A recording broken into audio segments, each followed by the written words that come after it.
Screenagers, welcome back yet again. We're here. We're doing it. It's another episode of the Canon, your favorite movie podcast, the only movie podcast providing you with a watch list of the most essential movies ever made. We've got another amazing movie lined up for you today.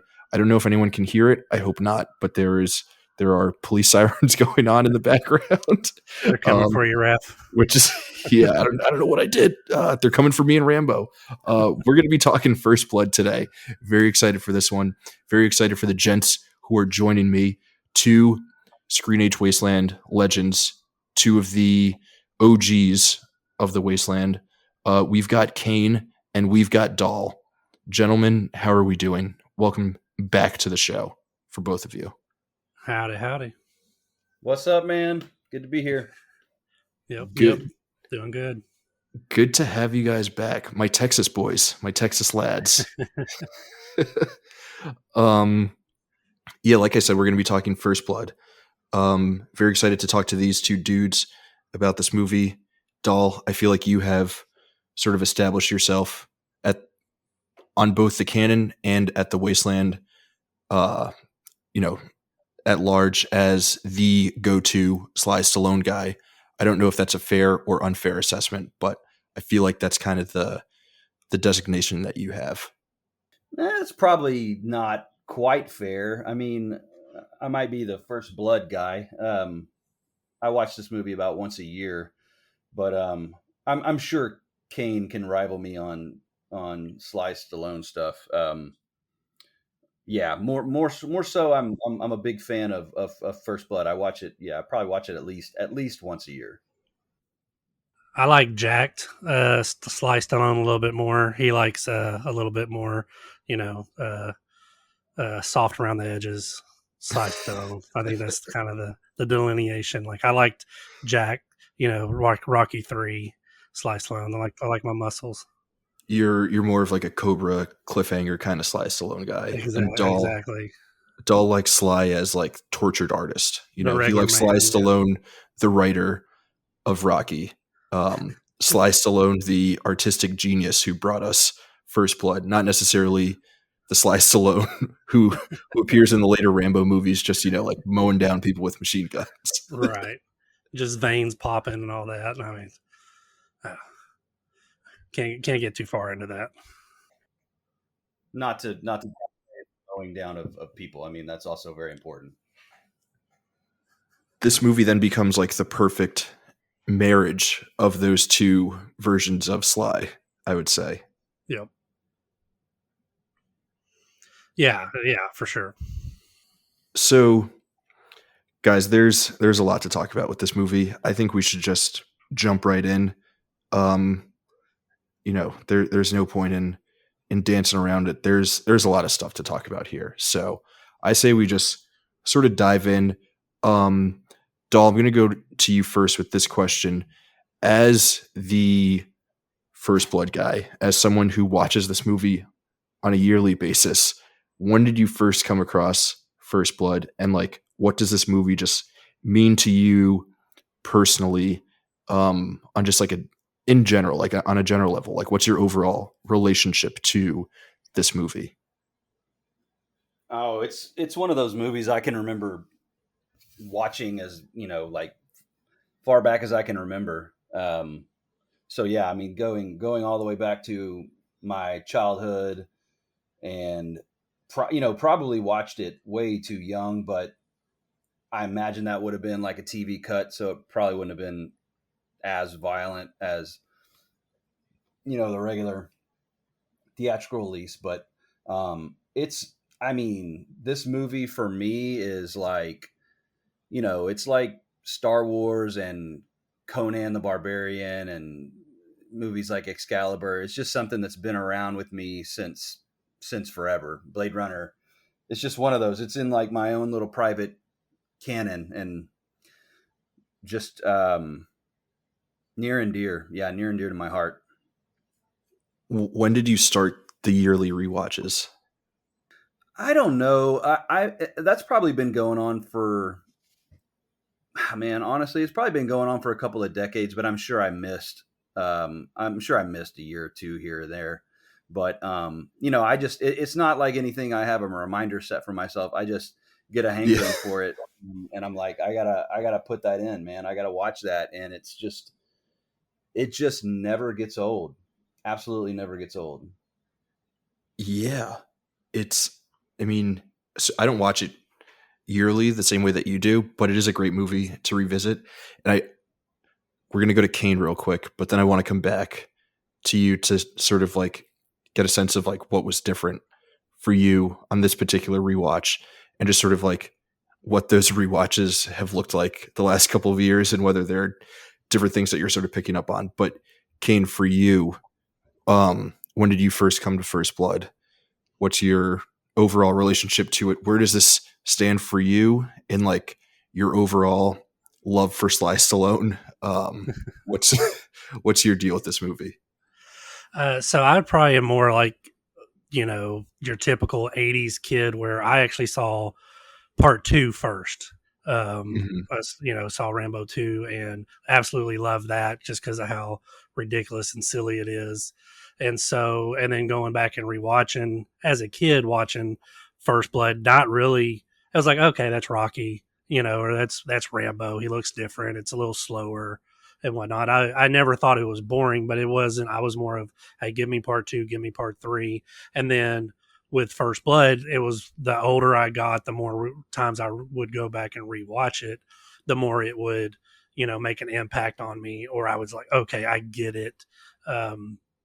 And so I would really say it probably wasn't until, late teens, 20s before it was like, okay, I get the difference here. It's such a cartoon version when you get to part 2 that, okay, that's great and stuff. And then when you dial it back, and I'll admit, I've always kind of struggled with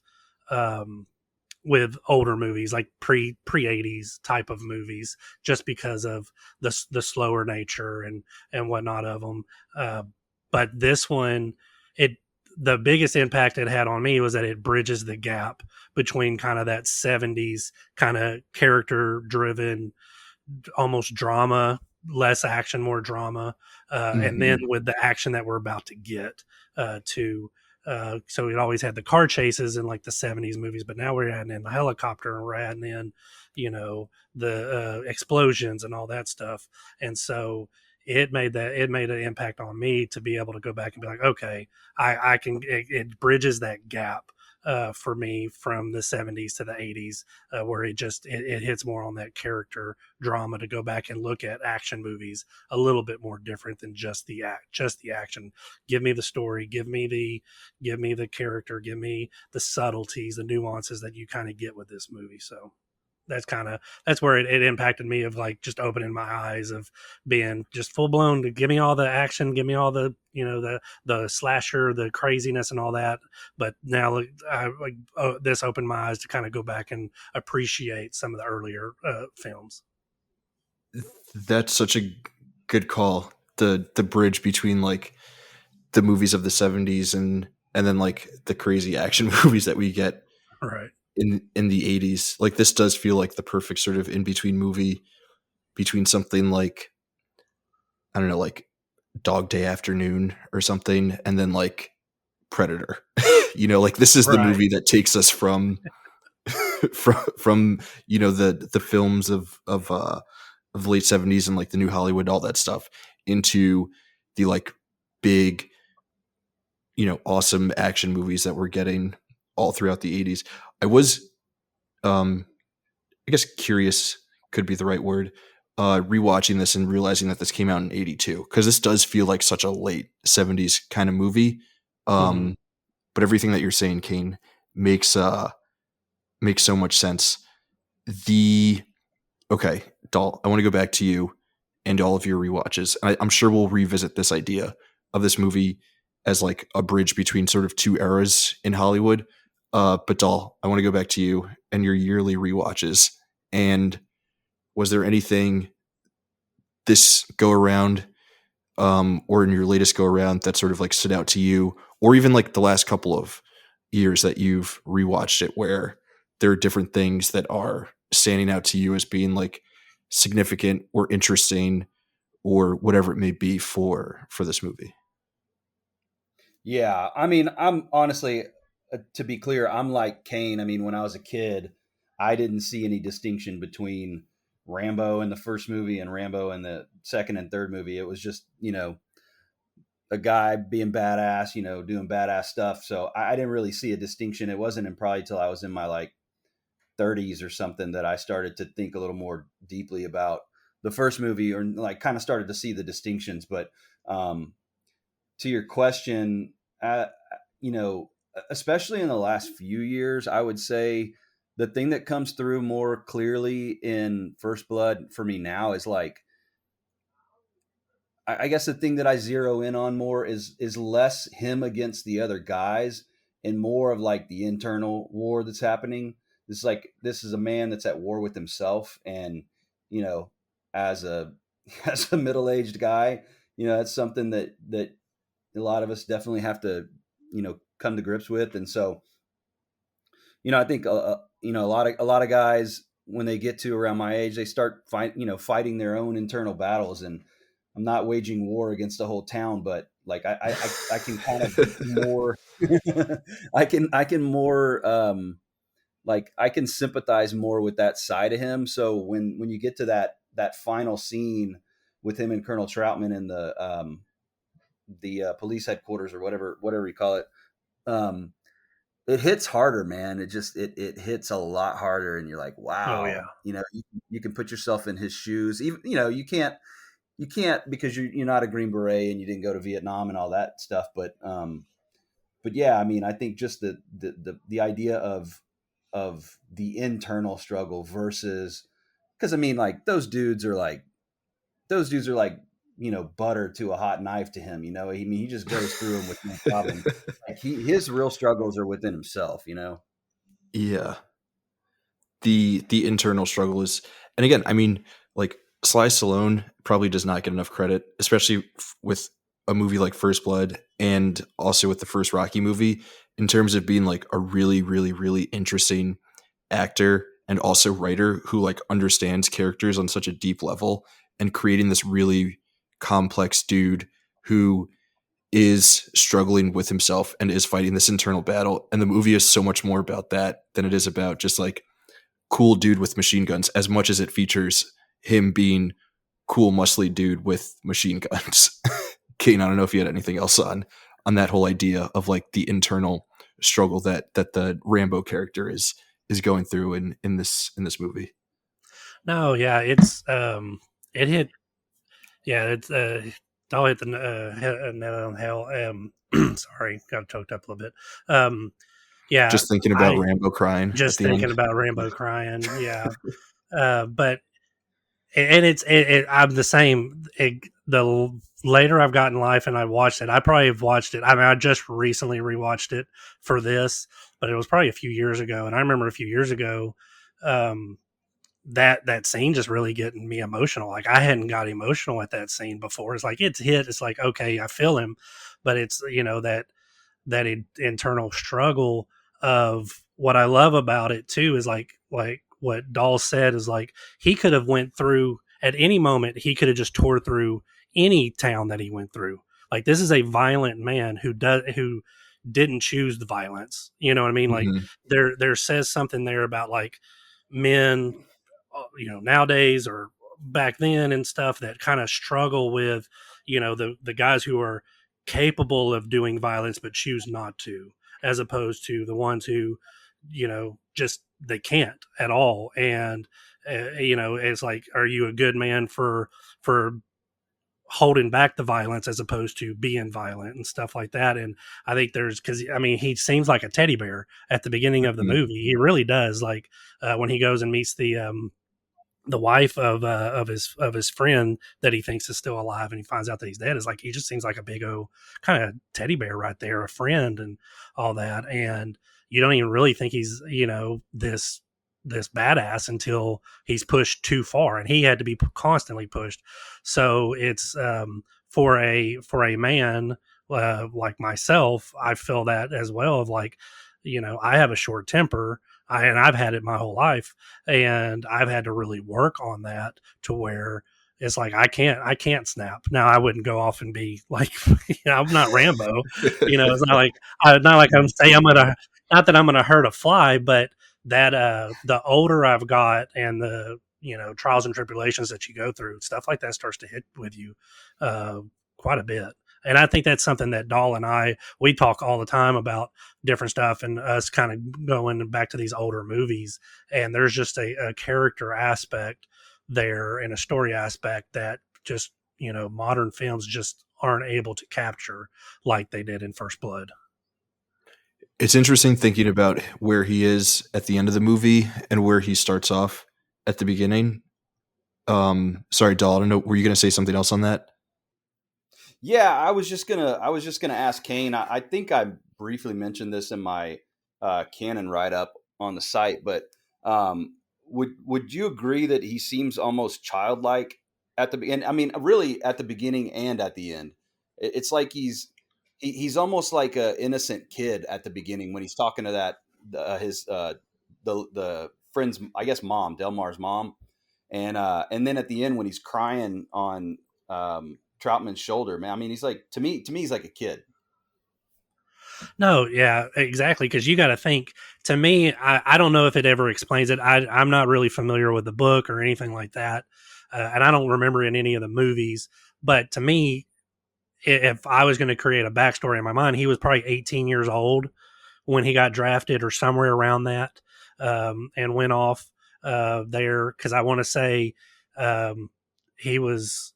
I don't know his age. I can't think of how old Sly would have been at that time when he made the movie. But say he was probably a child, who didn't have a lot of upbringing, probably a great upbringing, that kind of stuff. There's probably a reason why he never returned home, that kind of stuff. So I think that he's very childlike, because he probably just got drafted in there at a young age, didn't get a lot of emotional maturity, and was just taught how to be a killing machine, and that's all he knew. So it was either I'm this ultra violent man, or I'm this child, kind of trapped in this killing machine's body.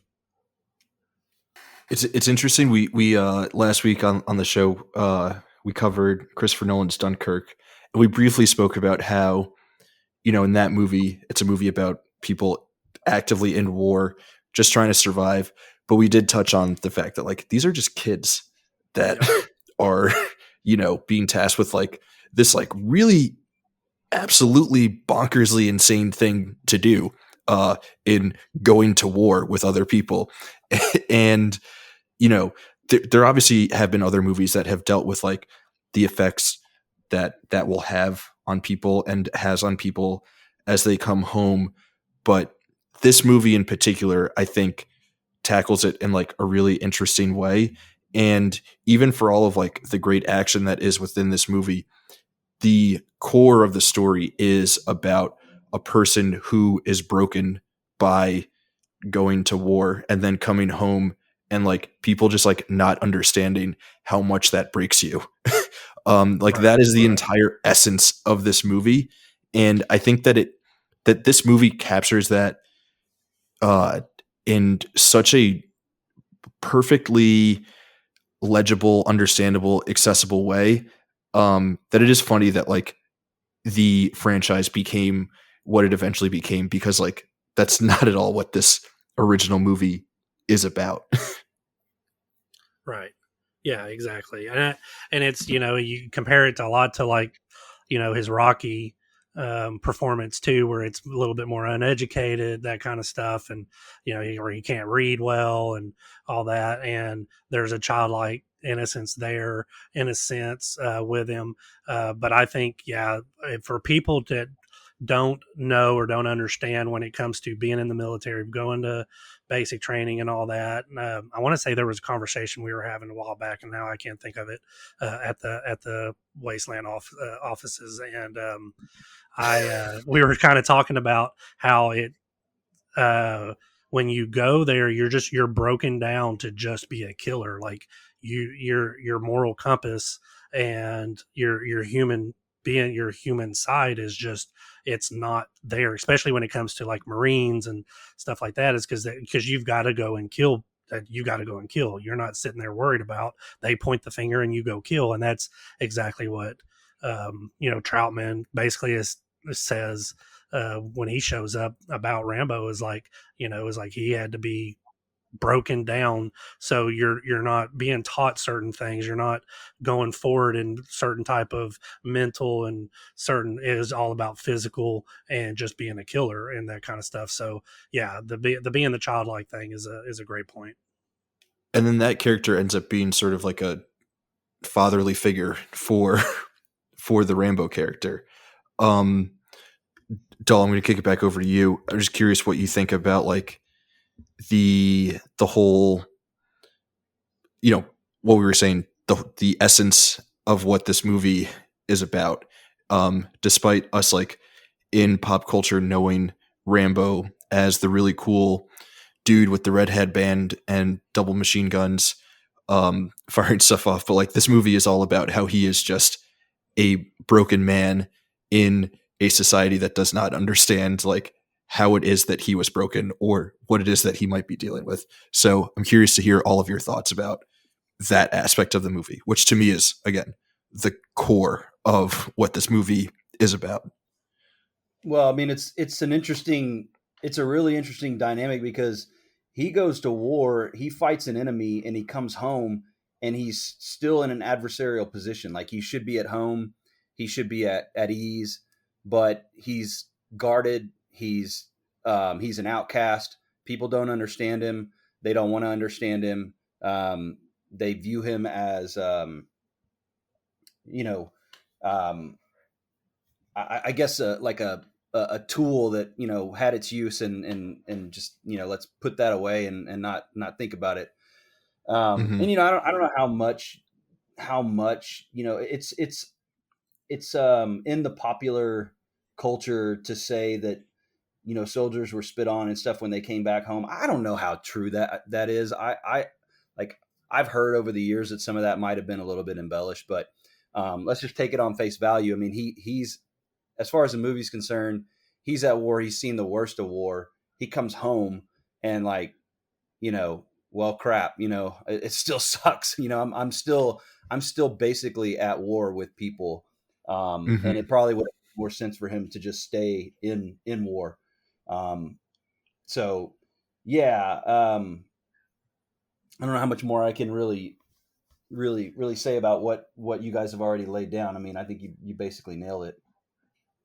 So I think the idea of like him being at war once he gets back is really interesting, because this is where we get to bring up the Teasel character, who is just like one of the most annoyingly despicable villains in all of movie history. Like, is just he, like though? Right off the jump, you're just like, this fucking guy, just like loosen up a bit, dude. Okay, Kane, is it though? I want to know what's going on there. Just go for it. Rip it. I get that, that it makes it seem like that Teasel is I definitely would say he's the antagonist here, but is he the actual villain here? And I'm not saying that Rocky is, but to play devil's advocate, basically, I don't know if Teasel could he have gone about it a different way? Sure. I'm not saying he couldn't have, but I think a lot of people, when they look at things, at anything, whether it's culturally, movies, et cetera, we got to take off our personal kind of, bias glasses, in a sense, and look at it. So in 1982, early 80s, there's vagrancy laws, right? There's that kind of stuff. So he doesn't know. Teasel does. Teasel looks like this guy, and there's no telling how many guys like this have passed through there, and where they may have caused trouble, may not. And I'm not saying, profiling, that kind of stuff, right or wrong.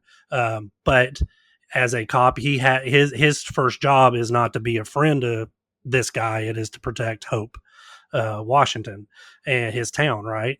So protect Hope. What an amazing Right. amazing this Yeah, little bit. Yeah. exactly. Right. Yeah.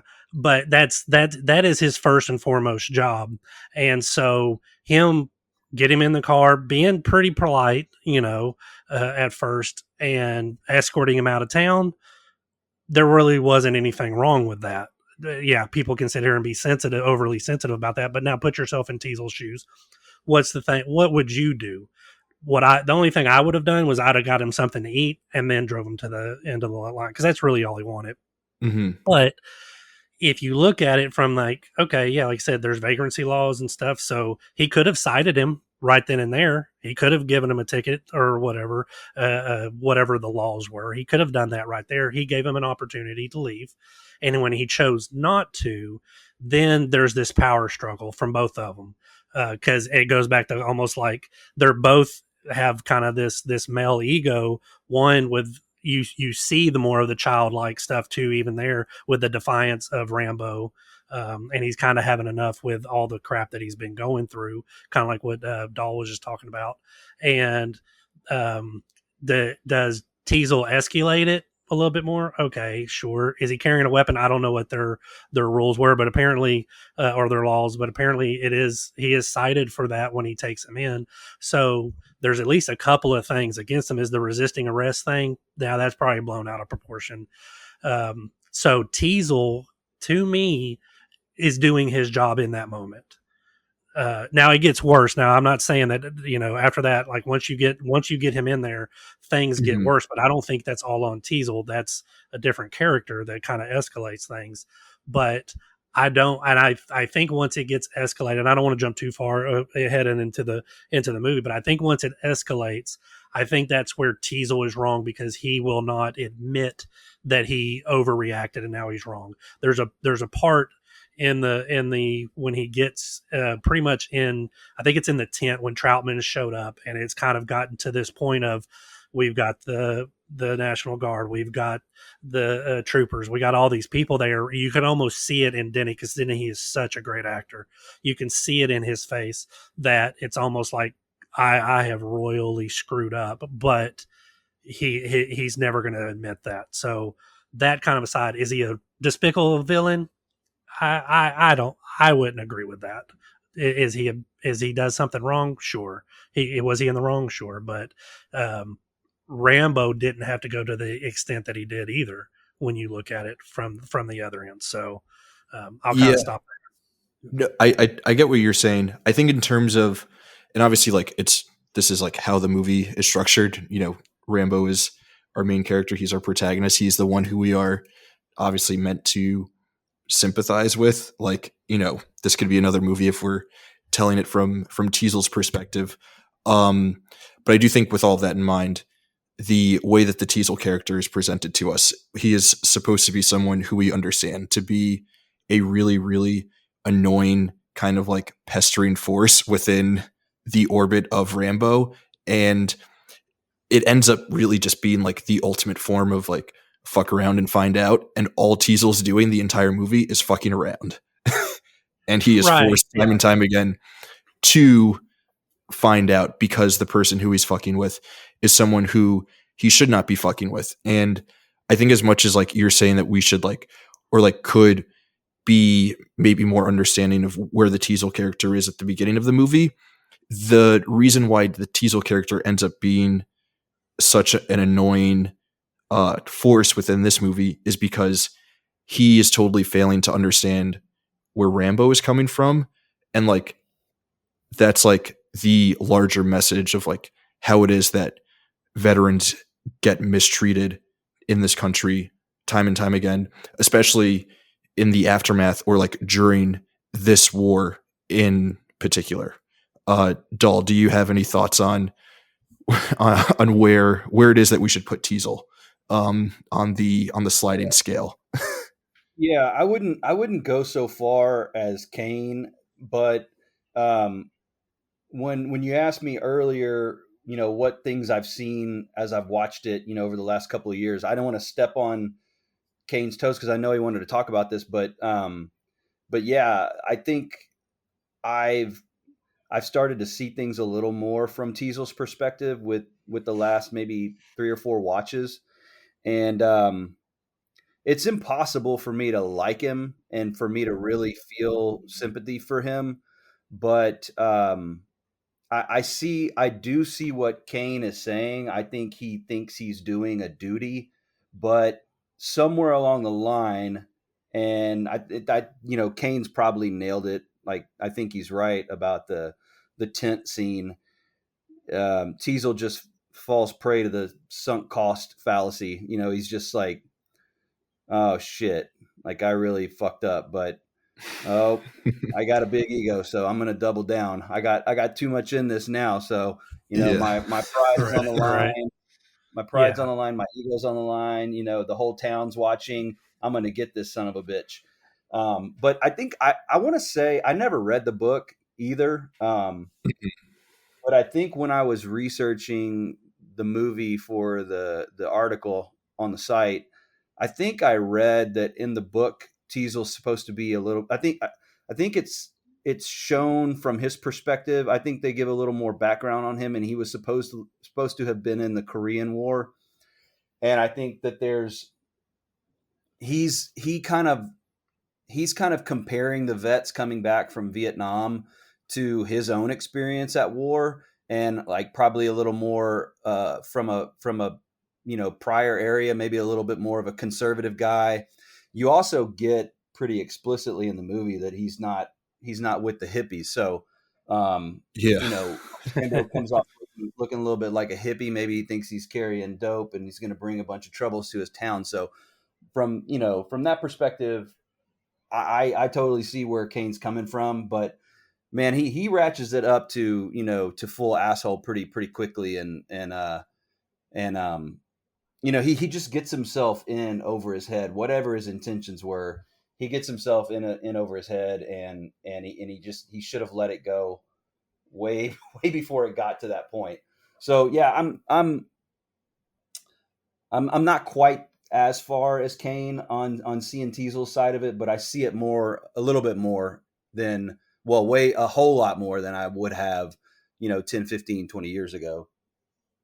Yeah.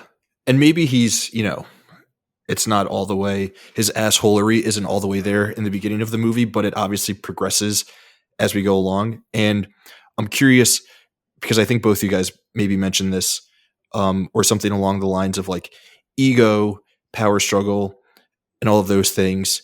I personally do not read the Rambo character as someone who is going through any kind of power struggle with Teasel. Like, I am totally reading him as someone who just wants to be like left the fuck alone, and Teasel like continues to like poke and prod and like like escalate things in that manner. But I'm curious what you guys think about like the whatever power struggle there is that might be happening within this movie. And maybe it's not Teasel and Rambo, maybe it's Teasel and the Colonel, whose name I'm forgetting, but I'm just going to throw that out there. Trowman.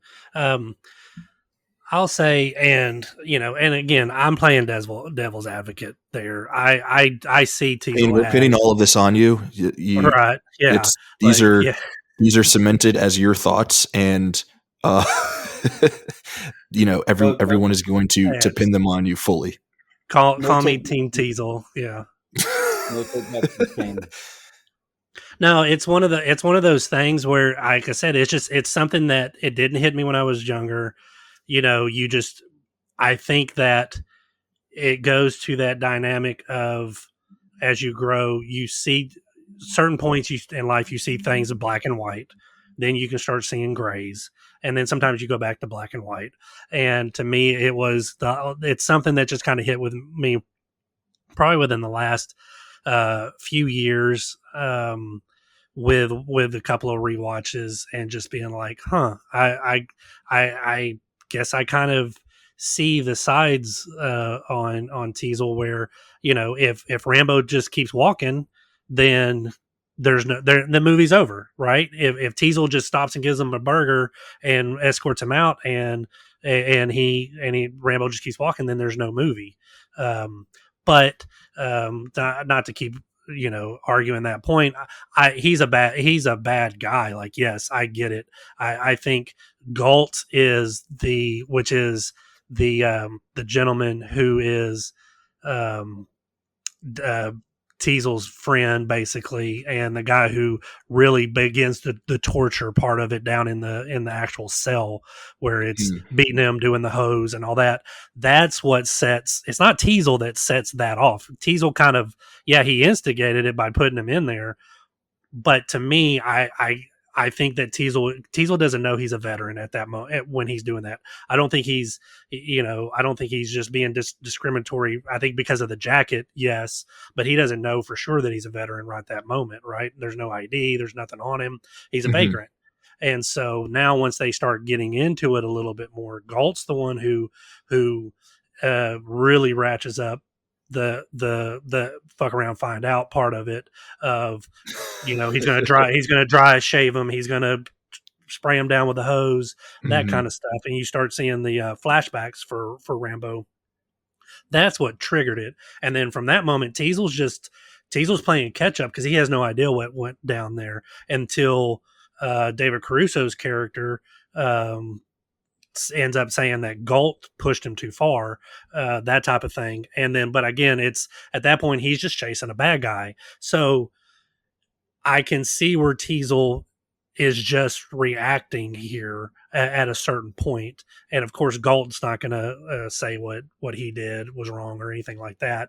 I think there's some more nuance there than just he's just a bad cop, a bad seed because he doesn't seem like a bully villain. Galt does, but he doesn't seem like a bully villain until he just he digs his heels in, kind of we talked about in that power struggle. But with kind of to go back to the power struggle on Rambo is I think that yes, at a certain point, once the Galt thing happens, where he ends up knocking him out of the helicopter and killing him, and he almost gets shot and he goes into the woods, I think that's the point where he's like, okay, I've had enough, now it's my turn. And that's where he starts hunting the guardsmen, the National Guard, and that kind of stuff. And he's just basically like, they drew first blood, like with the conversation he has with Troutman. And then that moment, I think he's like, I cannot let this go until I see it through. And I think that's where that power struggle starts to become, because at that point he could have just left. He didn't have to come back to the town and finish it. But now it's okay, you've pushed me, now I'm going to push back. So that's where I think that power struggle on both sides it kind of happened. And I think with Troutman kind of being there, I don't see the struggle there. I think it's more of the Teasel kind of almost like, okay, Troutman, you created this mess, or you created this monster, now fix it. And where Teasel's more like, oh no, you're the one who let him off his leash, and now you fix it, that type of thing. That's interesting. And I think what you're saying about the Galt character, where he is like much more obviously just like a cruel person, or just like characterized that way. And I'm gonna two questions on what you're saying, and then Dal, I'm gonna send these questions your way. One, again on the power struggle thing, like I feel like for Rambo, one, it's like fairly justified. Again, if we're like thinking about war and like the hell that it is, and like sending people through that, and not them like coming home and us like not understanding what it is that they went through and how that might like negatively affect them going forward, and how they like navigate the world or whatever, which might be too naive of a thought for people coming home from Vietnam. So that's, I don't know if that was a question, that was probably more of a statement. And then two, like, is it really that like Rambo is being stubborn in terms of like existing within this power struggle, or is it just like we said, he was like turned into this killing machine, and it's just like instinct that has kicked in at this point? Yeah, I think on the first part, I think it goes to there's a bigger, deeper conversation that's probably not for this pod of as far as police reform, that kind of stuff, of like how police officers or, sheriffs, that kind of stuff, deal with people on a, meeting them, kind of, because you don't know. Like, I understand, like, from like I said, from the Teasel's side, like, he has no idea who this guy is. He doesn't know that he could be a complete maniac. He could have mental health issues, all that kind of stuff. Now, does that mean that, does that excuse anything that he does? No, that I think that's where could he have handled it better? But you're also talking about 1982, where there probably wasn't a lot. He probably didn't have any training. He probably was, like Dahl said, he was probably a part of military or something, and then came back home and just became a cop, and then was a sheriff, and didn't have any extensive any type of training, and not even to get into the psychological training side of it that is probably needed for that. But again, that's a bigger conversation there. But on the power struggle side, yeah, I think he got the it got flipped, it's got flipped in him, to where it was like, okay, this is what I know. This is all I know. You won't let me be. You won't let me. It's kind of like that. The Superman in Justice League is like, you won't let me live. You won't let me die. So now I'm gonna wreck all you guys, basically. And that's kind of it. Is like, I just wanted to live. I just want to live. I'm trying to find these buddies and all that stuff. And when we find out that he doesn't have his family essentially anymore, which was his compadres there, and then he didn't have his father figure, pretty much Troutman, that was around until he just shows up. So I think there's a point where Rambo was trying to just leave, after the motorcycle, and his survival instincts go through, and he starts ripping he starts trying to find warmth, and the half sheet thing that he puts around him, the poncho type thing. So he starts doing his survival instincts, because to him now it's war. I'm a POW or whatever, who's trying to escape, Charlie, all of a sudden. And so I don't think the power struggle is as much on his side. I think it's just, my instincts are coming in, but could he have left? They thought he was dead. He could have left at that point. So it's like, I need to go back and finish this, to show, well, these are my instincts, but also to show that you messed around with the wrong guy, and here you think you have power behind your badge, but the real power is, with the gun in my hand, or just my hands, period. Or his hunting knife. Or his cool. I had that hunting knife. That was, because it was, you could screw off the bottom where it had the compass, and you could like hide stuff in there.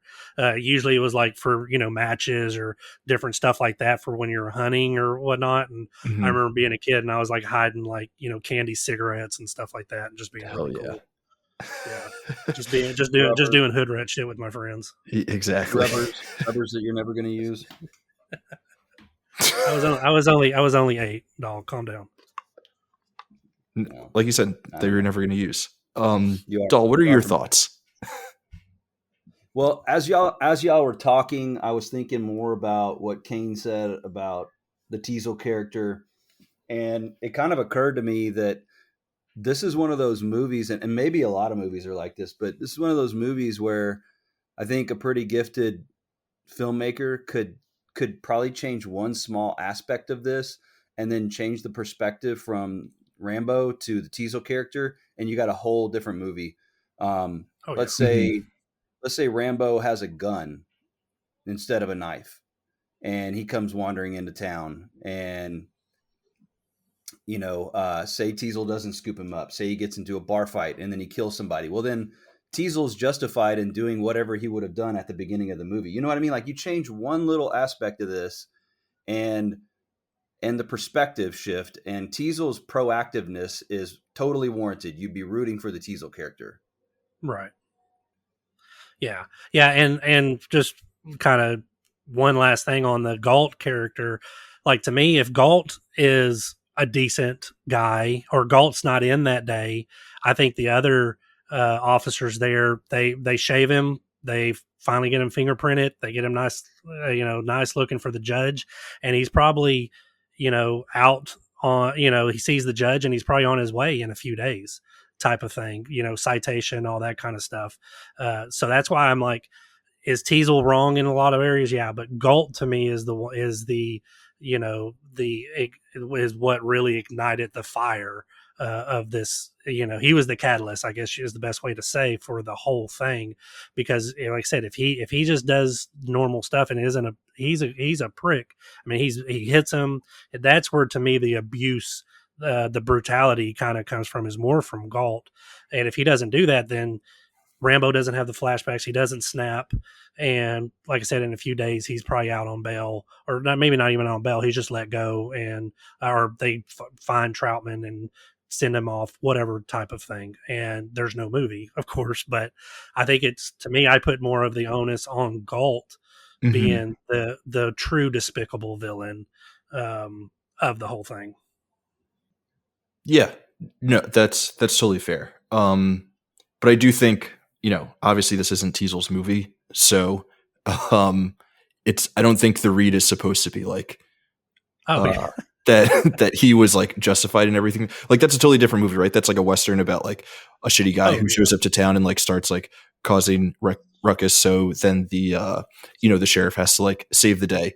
Where it's a John Wayne movie, basically. Yeah, it's like John Wayne was Teasel. Yeah, it's a totally different movie. And I feel like this movie is like very pointed in that it's, from, again, Rambo's perspective, we're spending most of our time with the Rambo character.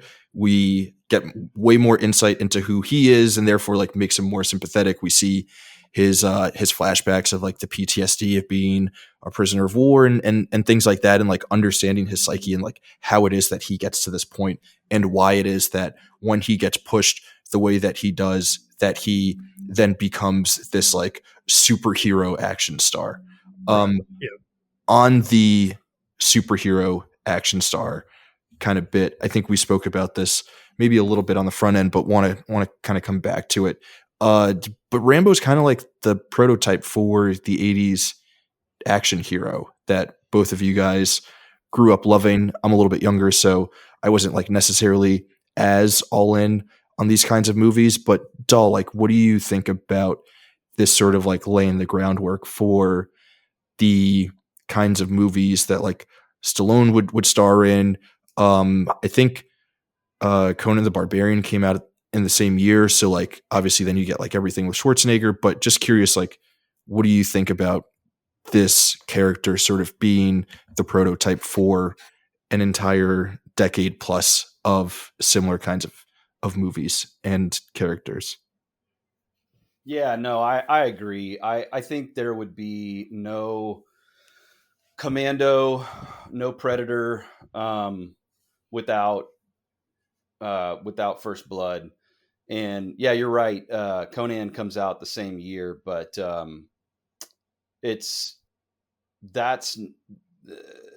while it does fit in the same category, broadly speaking, it's not really what you're talking about. So yeah, I think you're dead on. Rambo is the prototype for the muscle-bound 80s action hero.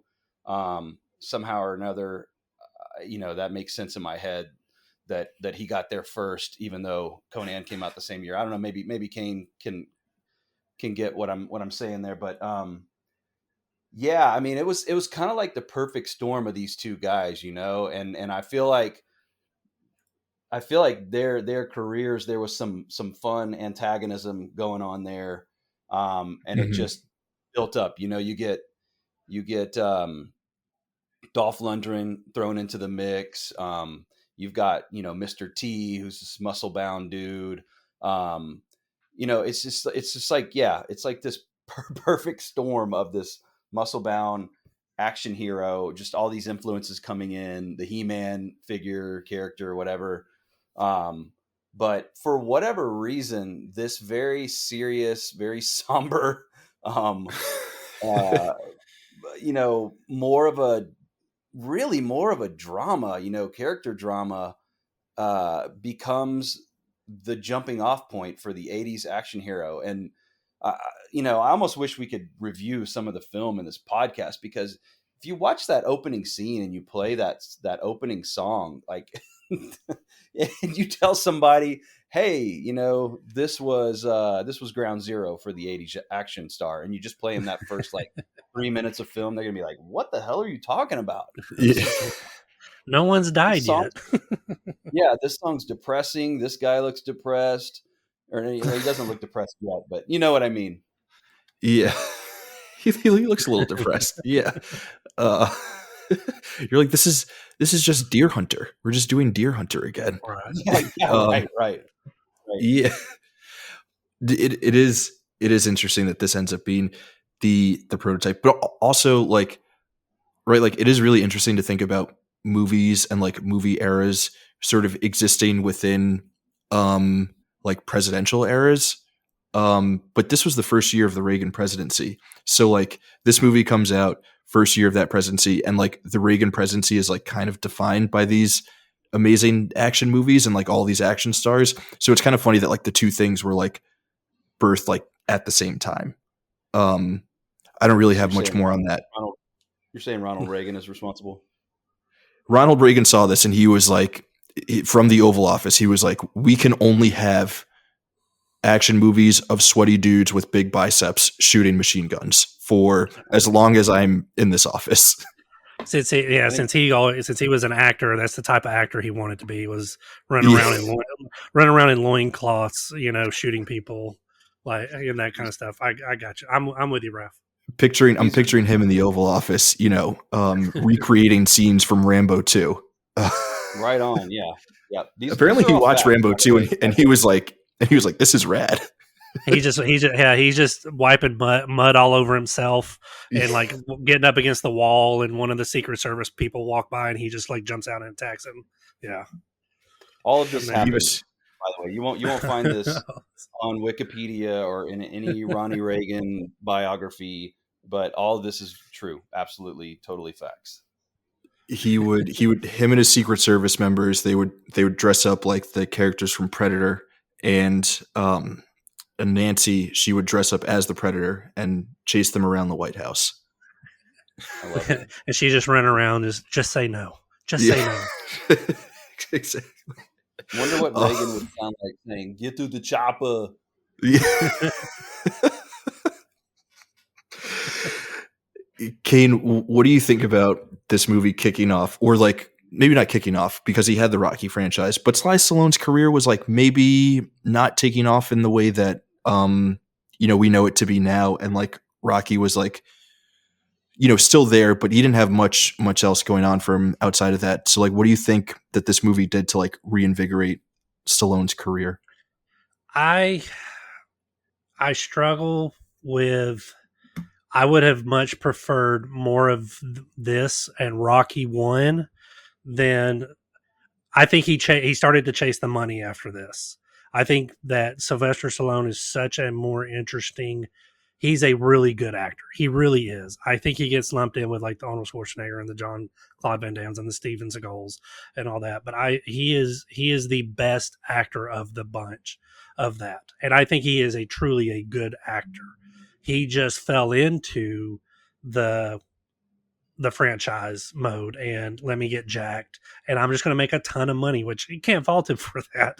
Like I don't think he's as rich as he is if he keeps doing the one-offs of the Rockies, the Rambos, and the Nighthawks and stuff like that, where I think he was having an interest. He could have had because he was Roger Ebert basically dubbed him as the next Marlon Brando during this time. And so, which doesn't really, is like, I think people hear that and look back and is like, really? The guy who did Lock Up, the guy who did Stop or My Mom Will Shoot and stuff. And I think that is like, man, he was a really good actor. Like, I don't think anybody else, like some of the other people that were up for this role, I don't know if they play the childlike, like we talked about, with the violence, and does that final speech like Sylvester Stallone does. And we don't really see this again until almost Copland, which is don't get me started on Copland. That is one of my all time favorites. Such an underrated movie that people just don't talk about enough. But I think that it was a very fun. Like I'm glad we got Clubber Lang, because we never got Clubber Lang if he keeps doing this stuff. We never got Rocky Yeah. 4. We never would have got certain other Demolition Man. Like we wouldn't have got certain other things that would get Tango and Cash, like that kind of stuff that I'm so glad we got. But in an alternate universe, I would love to have seen if he went almost like the Robert De Niro kind of got up with a Scorsese type of guy, or what his career would have been if he would have actually been in the Quentin Tarantino in Pulp Fiction, if he'd have been the Bruce Willis part, as a, instead of Bruce Willis, he would have been that boxer part. Like what that would have done, would that have changed his career even after that? So I'm so glad that we got what we got out of him.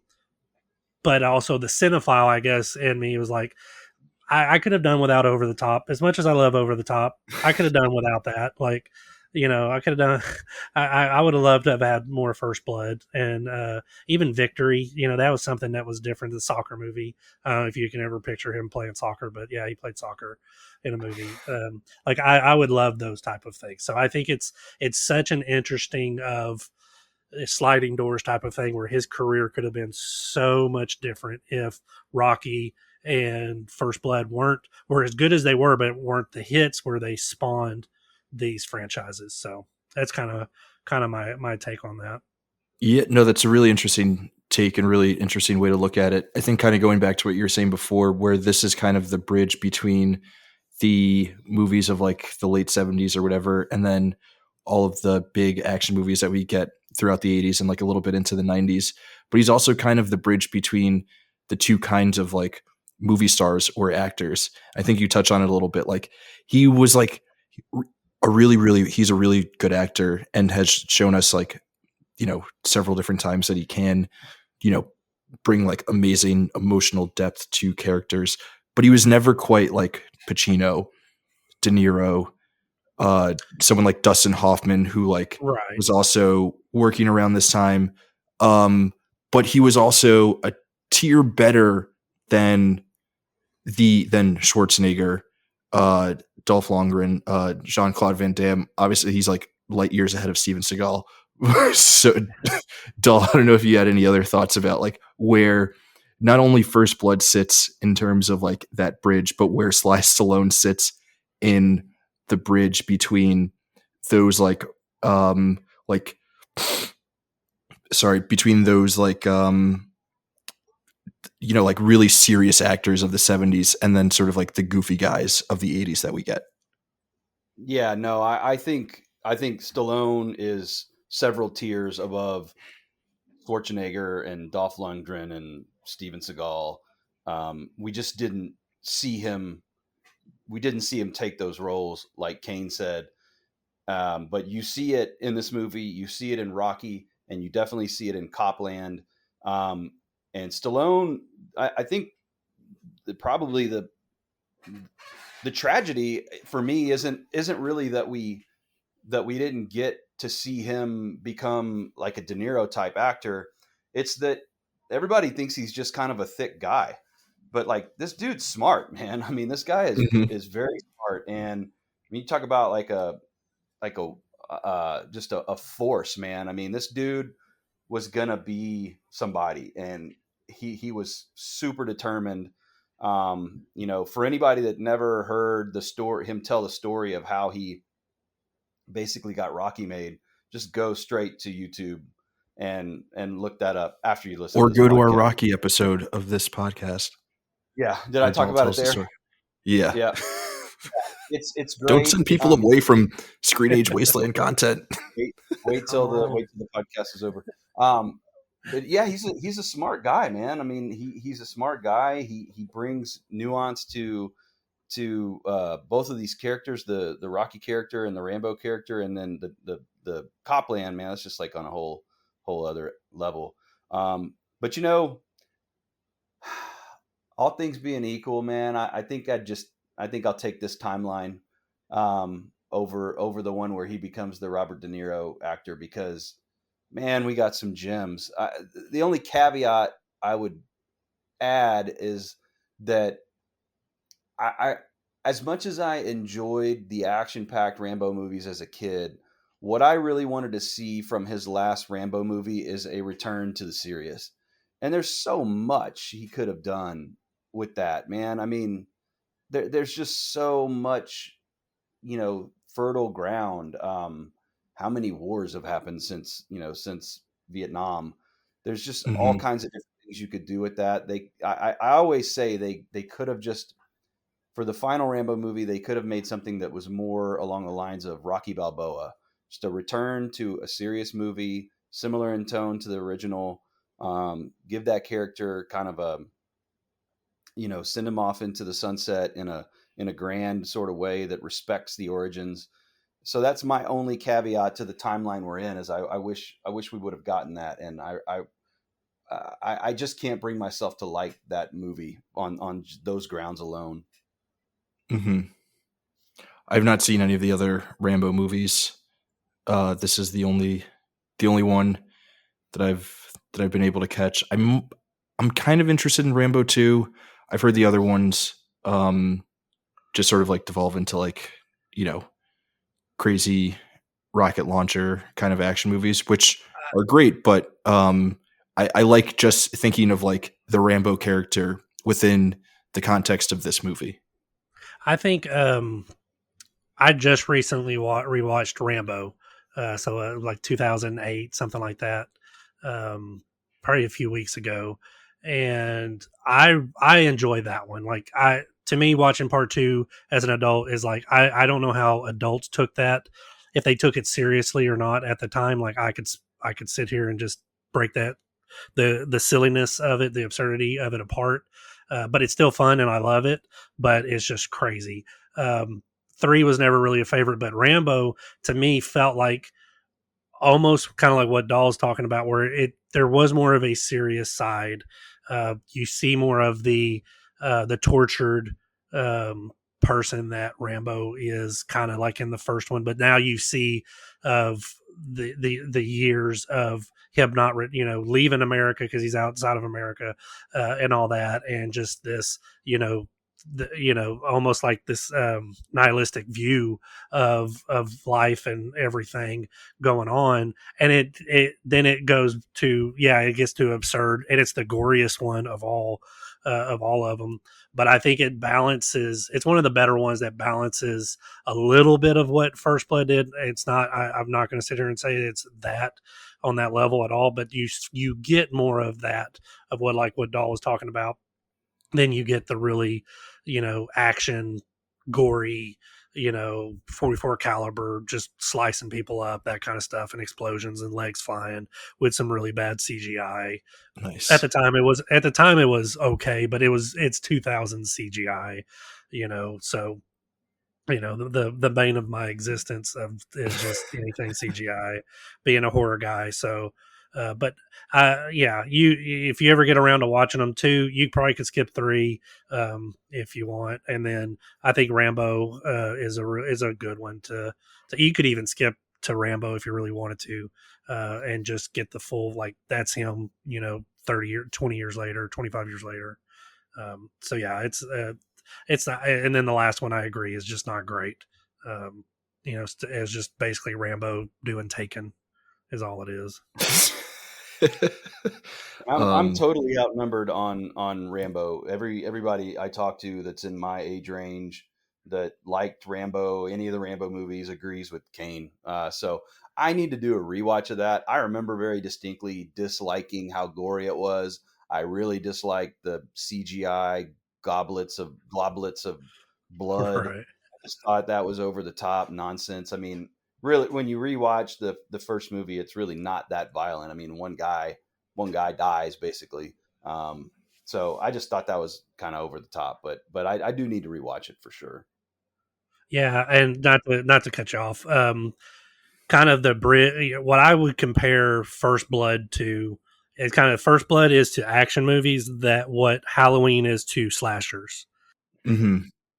Halloween is not, to me, is not a slasher movie. It's more of a giallo where there's only 3 kills. There's only 3. He kills 3 people, and like one of them's off, and like one of the kills that he has is even off screen.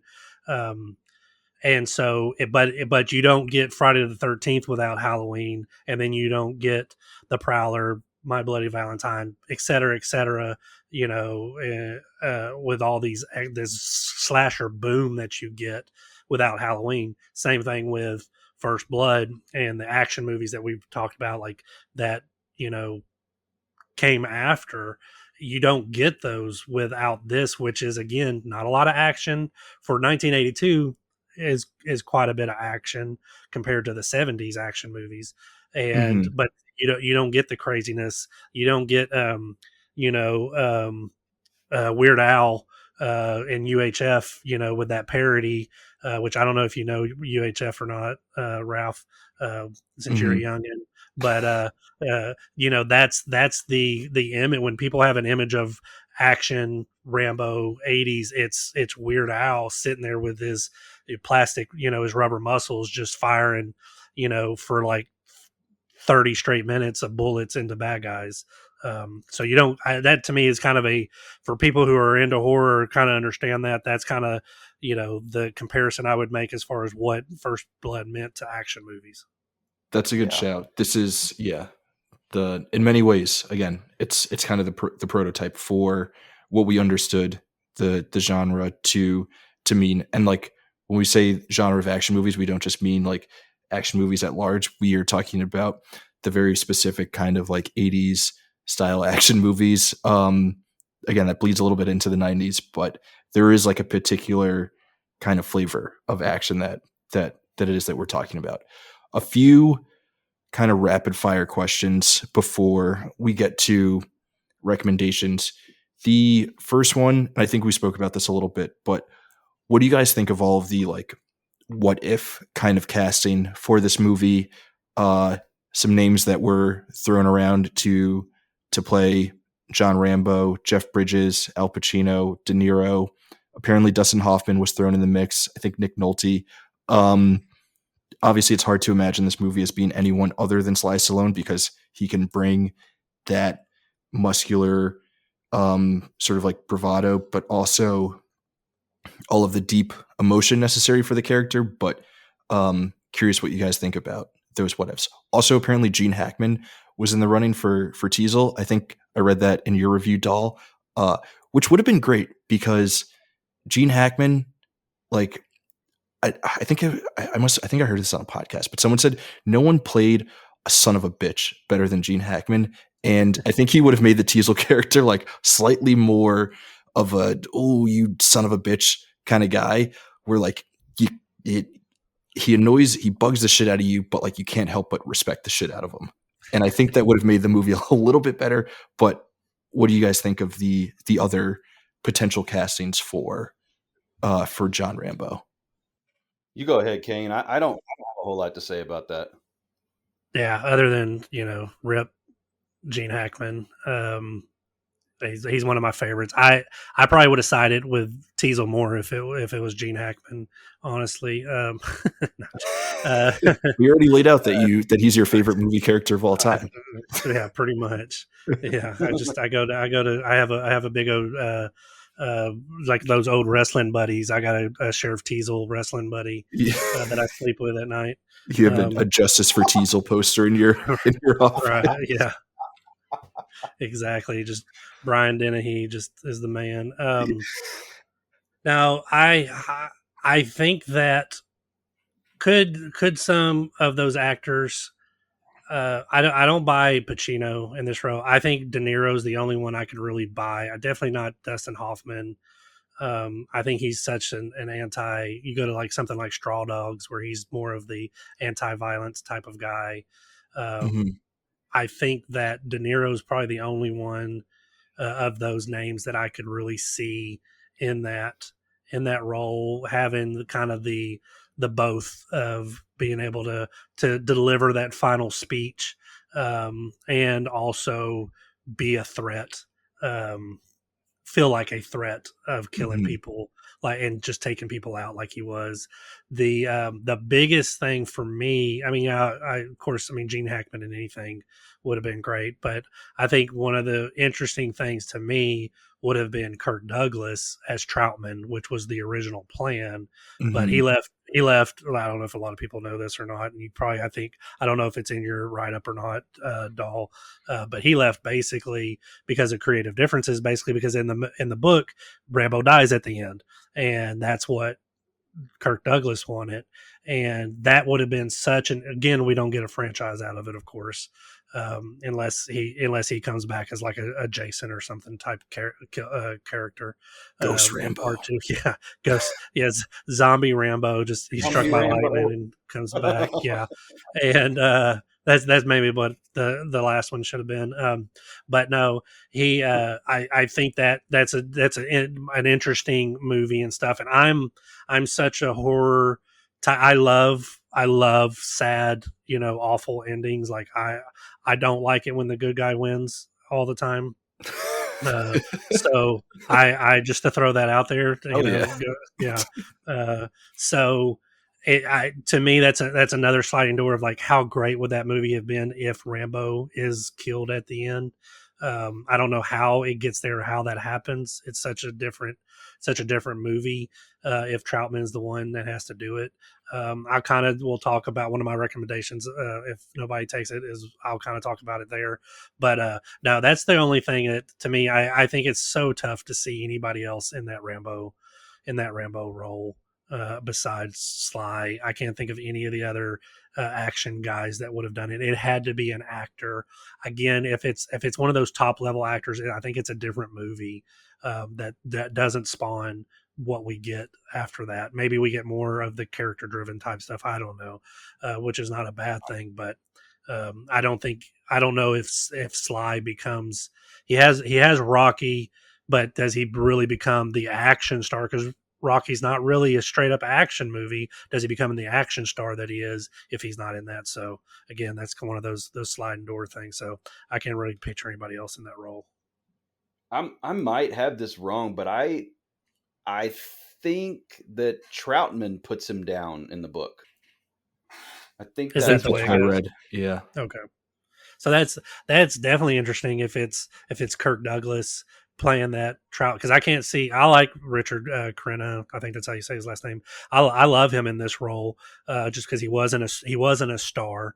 I don't think he needed to be a Kirk Douglas type star. So I think having Kirk Douglas, if he was going to be the guy that killed him, is like, okay, that would make sense if it was Kirk Douglas killing Rambo. That makes sense.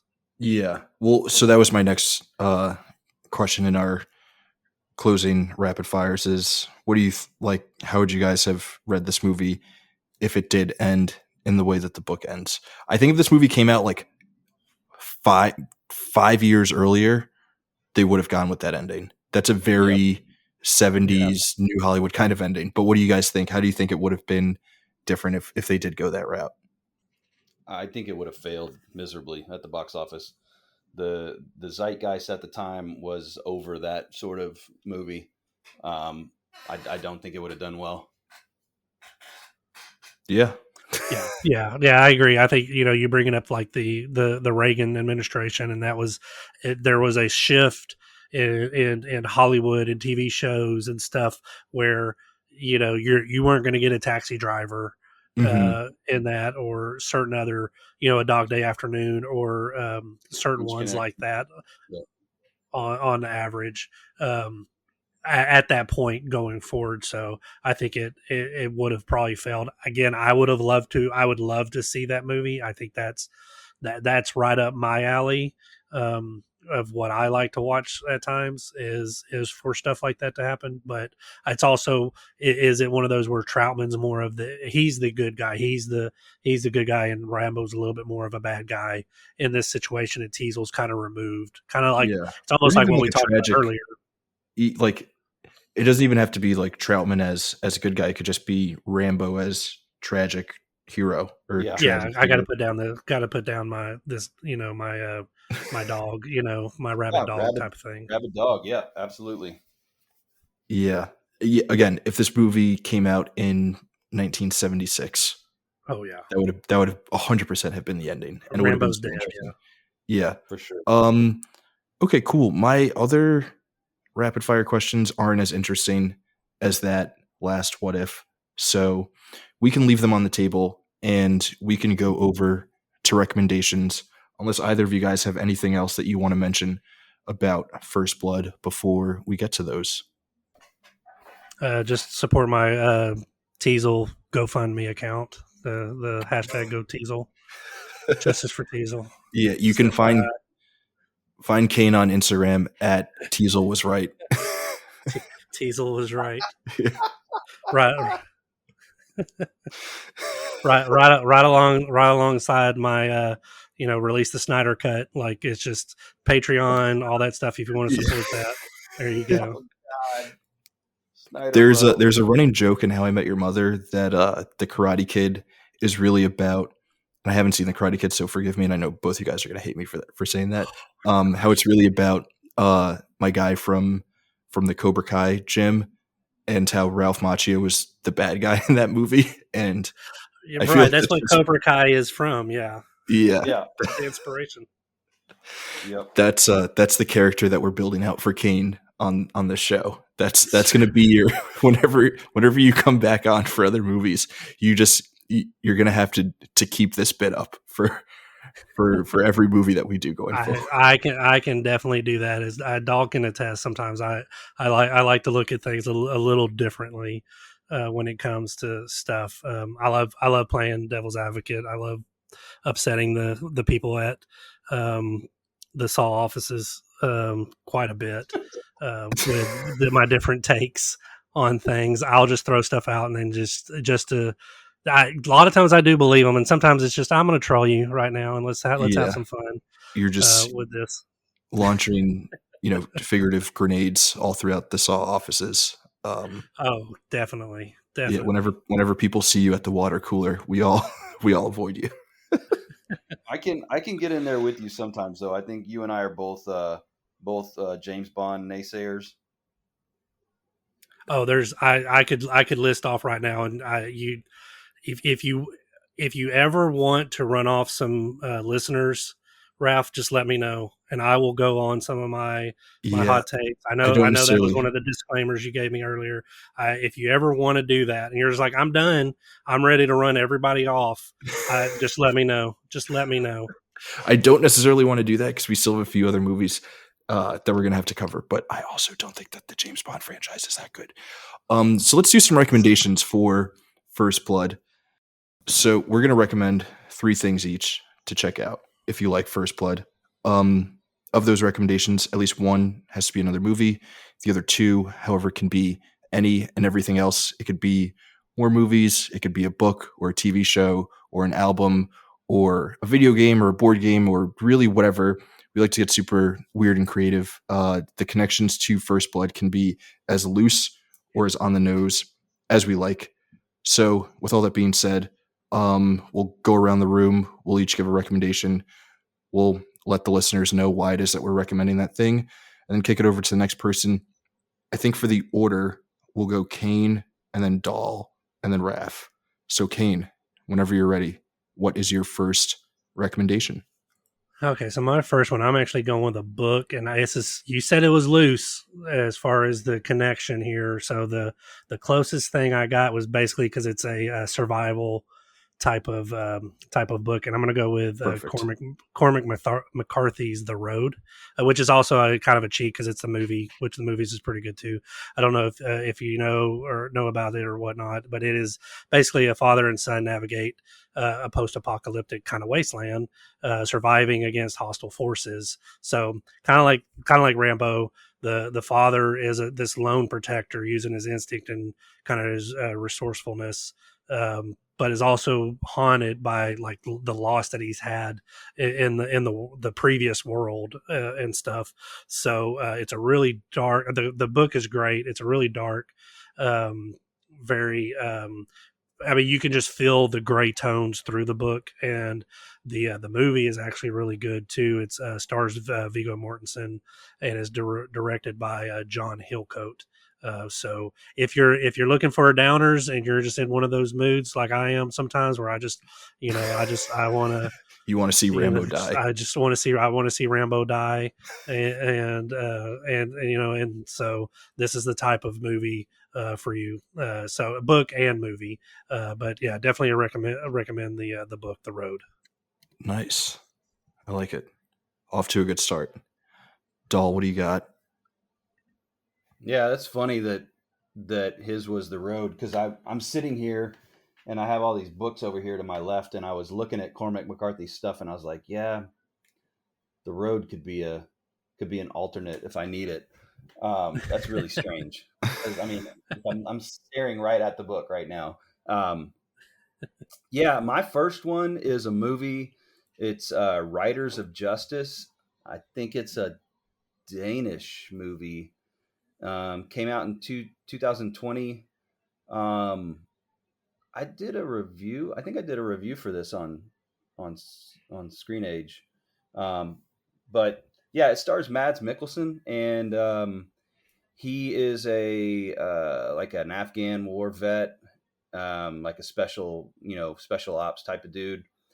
And his this isn't a spoiler because it happens in like the first couple of minutes of the movie, but his wife and daughter are on a train that is someone plants a bomb on it, and the wife dies. The daughter survives, and the husband, the Mads Mikkelsen, he just doesn't know how to deal with his emotions at all, and that unfortunately has a negative effect on his daughter, because she needs to process all this, and the way he's going about it is just completely, like not healthy. But basically the movie is him trying to figure out who was responsible for the death of his wife, and these nerdy computer guys are helping him out. I'm not going to get into the whole plot, but it is a really good movie. I mean, I gave this movie 4.5 stars. It's directed by a guy named Anders Thomas Jensen. Don't know his filmography at all. I don't know any Danish. of the other people in the movie, but the other players are excellent. It's got moments of humor.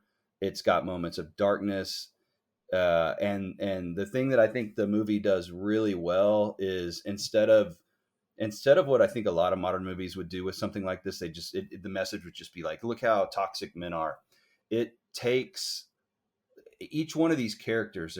There's like 4 primary characters, couple secondary characters, but it takes these characters and they're all different guys that deal with things differently. They all kind of represent a different type of manliness, and the movie is just showing how this works, and like the problems that the guys have with trying to show their emotions, or it shows how some guys do show their emotions and how that works out. But it works through all this stuff in a really, really smart way, instead of just being like some dumb throwaway line like, oh well, this guy's just really sucks because he's violent. And you really get into like the why and what's going on in his head. So Riders of Justice came out in 2020.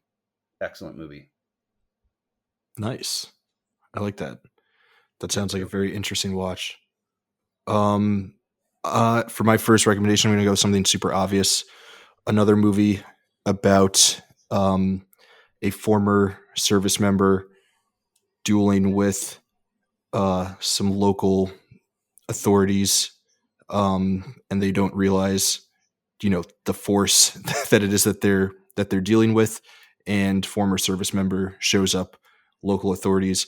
A more recent movie, it was dropped right on Netflix, so probably didn't get the love that it should have gotten. This would have been a really cool movie to see in theaters. I'm recommending Rebel Ridge from last year. Very fun movie. Yeah, Still one of mine. Nope.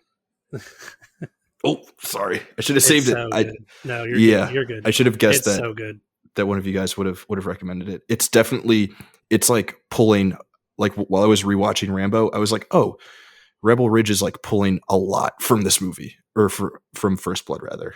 Right. Yeah, very, very much so. There's not as much gray there that I see. Like I am not pro Don Johnson in this movie. Come on, we know you have the poster. Well, I got his Miami Vice one, but not this one. Sweet. Kane, what's your next one? Back to me. So this one I kind of brought up a little bit earlier, where I think this lines up a little bit closer to what the book, the First Blood book, was talking about, where Troutman has to come in and basically put down his animal, in a sense. It is 2003, The Hunted. Stars Benicio del Toro, which would be basically kind of like he's the Rambo character, and he's a special forces operative, and he's got to be, and he basically goes on, does some stuff, goes on the run, and they have to bring in Tommy Lee Jones, who basically trained him to hunt him down, track him, and try to either bring him in or put him down, type of thing. So it was directed by William Friedkin. So it's a very it's pretty gritty and stuff. I wouldn't say it was the greatest movie, but I think it very much matches more of what the book was going for. Like, you could see if you watch this and go back and watch and know First Blood, it's like, okay, I could see where they were going to go with this. Yeah, that's cool. I like that. That would be an interesting pairing for sure. Nice little double feature. Dhal, we're back to you. Yeah, I'm going with another movie. I'm going with Falling Down with Michael Douglas. Hell yeah. Nice. Yeah, I just think it's basically the same kind of movie. It's just, this man's been pushed too many times and he snaps, and it's just him against the world. In this case, this movie is set in LA, came out in 1993, directed by Joel Schumacher. And LA's pretty big. So this guy's just like a white collar office worker type of dude. So, it's not him going up against LAPD, but it's just him against the world, more or less, society. And it's really interesting movie because it takes you through like every little microculture in LA and kind of pits them all against each other. It's just, it's a pretty smart movie, man. I'm not the biggest Joel Schumacher fan, but I think it's a really underrated movie. And I think it's even more interesting in a modern context than even it was in 1993. Yeah, that's a movie I've been meaning to rewatch for a while. Big Schumacher guy. Love Phone Booth. I haven't seen that. It's been forever. It's fun. It's very, very early aughts in a lot of ways. But I dig. I like the falling down connection point. Just a dude pushed to the edge. I am going to recommend a book next. Yeah, I want to do a book. Pretty on the nose, but I think one of the classic reads about the Vietnam War. I'm sure it's a book that everyone has already read, but is very rereadable in a lot of weird ways. And it's also kind of about what the war did to the young American men who were fighting over there, and what it is that they bring back. It's obvious from the title. I'm recommending The Things They Carried by Tim O'Brien, right? Tim O'Brien. Yeah. Very much so about the physical things that they carry, but also the emotional things that they carry from experiencing war. So feels like it fits with First Blood. Very much so. Interesting. What was the title? The Things They Carried. Okay. I missed that. Yeah. If you haven't read it, it's like a really, really good book about what these dudes were experiencing on the ground in Vietnam. Very interesting. Yeah. All right. So last one's me, right? Yeah. background. All right, well, we'll lighten it up a little bit here. So my connection here is Jerry Goldsmith, the guy who did the music, the score for First Blood, the amazing downbeaten score. But this one actually is fun. So and in honor of baseball season, I'm going with Mr. Baseball. And from 1992, it stars. So it's Tom Selleck, who's basically your. I mean, he's got the mustache. You watched it just for that alone, but he's your very typical. Used to be a great baseball player. Played for like the Yankees and all that. Now he's starting to get older and struggling, and he ends up getting traded to a Japanese team. So he's got to go this American ball player. So it's kind of a fish out of water type of sports comedy where he's got to go over play in Japan, and so it's just this 6'4" mustached American over there with a lot of Japanese people trying to learn their culture and fit in and all that stuff. And he's just trying to work his way back to the States, back to Major League Baseball. And the score is Jerry Goldsmith, so it's really good. So it's just a fun movie that I don't think a lot of people, when you think of baseball movies, it's one that a lot of people don't talk about, but it's got a lot of great people in it.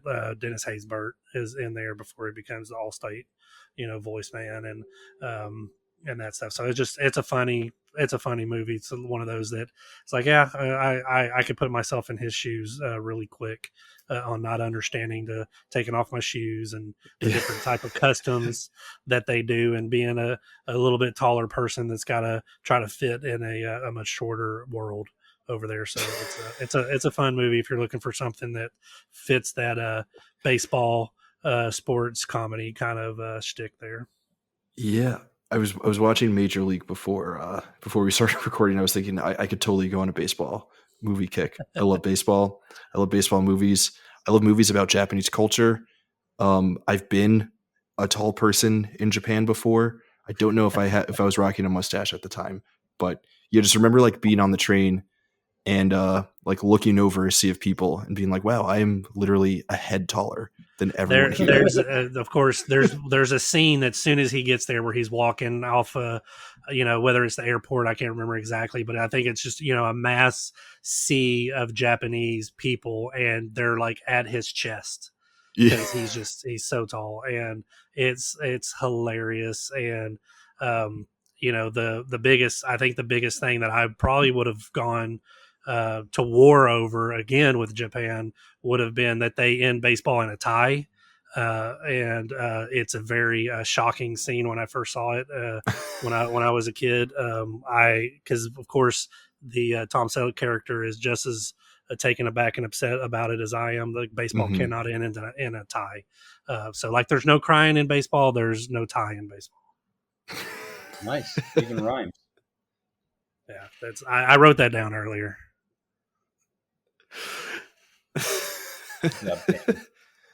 You didn't flub the line. You nailed it. You nailed the delivery. I nailed it. Well done. Golf clap. No take two here. Hey, we must have been on the same wavelength tonight, because I got a Tom Selleck movie for you. Oh, nice. The 1989 Peter Yates directed An Innocent Man, starring Tom Selleck, F. Murray Abraham, and a couple other people you'd recognize, maybe not. So the plot basically is Tom Selleck is an aircraft mechanic. He comes home one night, taking a shower. These dudes bust in, and I think they shoot him. They don't kill him, but they shoot him and wound him. And they realize they're in the wrong house. Well, they're a couple of cops, a couple of vice cops, and so they're shitting their pants. So they plant some drugs in his house and arrest him. He goes to prison, and the whole movie is basically him dealing with being in prison, being an innocent man in prison, and then him getting out and trying to get even. And I just think it's such an underrated movie, man. I mean, it's got like TV movie qualities at times. It's not like Oscar worthy type production levels, but I just think it's so entertaining, man. It's one of those movies I can watch like every couple, 2, 3 years, and just it never gets old to me. Um, uh, but yeah, it's like man against the system. So in that sense, it's kind of similar to First Blood. Yeah, I like that. I had not heard of this movie, but I might need to check it out. Very funny that both of you guys recommended Tom Selleck movies. Kane rated it much lower. Kane rated it much lower than I did on Letterboxd. I don't think he would agree with my pick. What did you know what I rated it? Probably 2.5. Yeah, you got it at 2.5. Okay, that sounds about right. So I do. It's one of those I kind of like, but the quality is not great. The quality is not great. Yeah. So I think a lot of the acting around it is not the best, but I would say it's not a bad watch. I'll have to watch it and see if I fall somewhere in the middle of you two guys. So for my last recommendation, I had a few other things that I was thinking about recommending, a few other movies, but I'm going to go with something that's I feel like is also pretty obvious. I feel like all three of my picks are pretty on the nose. And I was hesitant to include this in my recommendations because it's not something that I am particularly a fan of, but I wrote it down just because I thought there was maybe a chance that one of you guys would recommend it, but also I wasn't too sure because, again, you guys are my Texas lads, and I'm recommending something that is very, very, very Northeast. Again, not something that I am necessarily a fan of, but I feel like as a Northeasterner, I kind of have to represent for it, even though he's not my guy. I'm not a Springsteen dude, never have been. I'm not sure that I ever will be, but Born in the USA is an album song about the treatment of Vietnam War vets when they came back home. So it felt weird for one of us to not recommend that for this movie. So that's my final pick. An album I've never listened to be completely honest. But again, as a Northeasterner, I felt like it was my duty. So there you have it. Great album. I'm not a Springsteen guy, so that would have never crossed my mind. You guys are probably like in the right age group for it, but just because you're not from this area, I just don't know that Bruce has like the same kind of resonance outside of the tri-state area. I don't know that people in Texas are bumping Bruce Springsteen necessarily. So, well, they probably are bumping Born in the USA, but not understanding what it actually means. That's fine. We don't have to understand stuff. Yeah, it's but it's got anthem like quality. So I mean, you can listen, you can jam out to it and just kind of not really take the lyrics into account. But yeah, I don't know if I'm a Bruce Springsteen guy. I probably only know like three of his albums very well. That one, Born to Run, and maybe The River, I think is one. But no, I think that's a good pull, man. Solid recommendation. It really fits in with that whole vibe. There's just like this stew of cultural connections that, and somewhere that's right in there with First Blood. So yeah, I really like that recommendation. Thank you. Yeah. Good stuff. It felt like a good place for us to end recommendations. Dhal, Kane, thank you guys again for joining. This has been an absolute blast. I hope you guys have had fun. We did it. That's First Blood.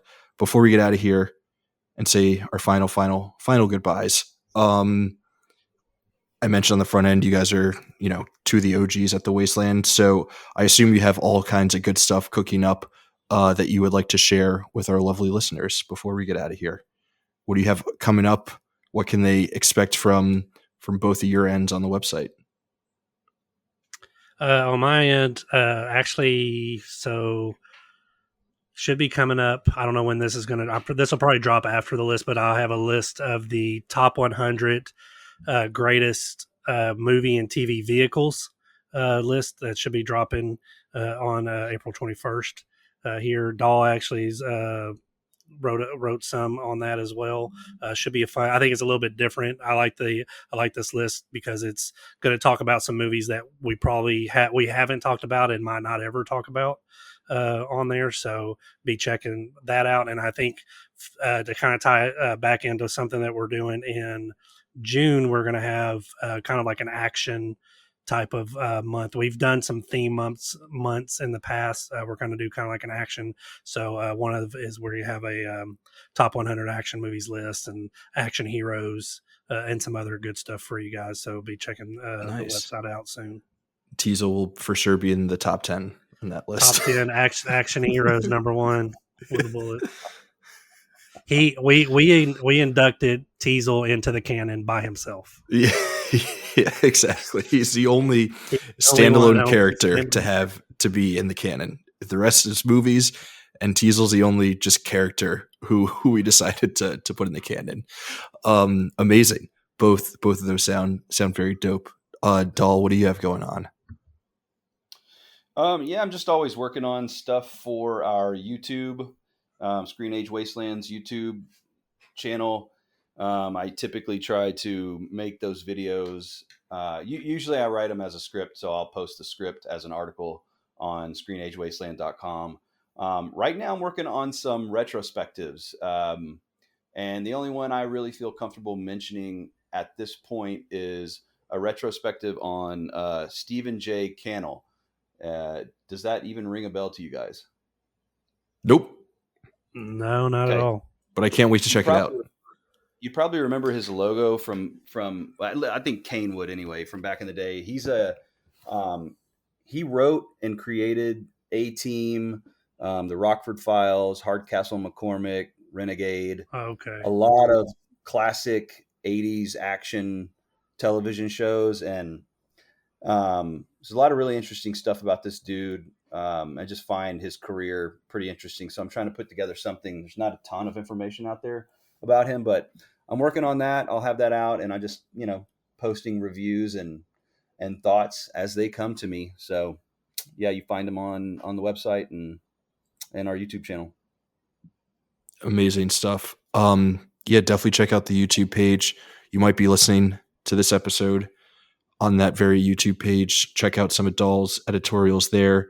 Go to the website. You can see all of the lists that Kane is working on and all of the other amazing things that are available there. Tons of great reviews, lists, the Canon podcast, all of that good stuff.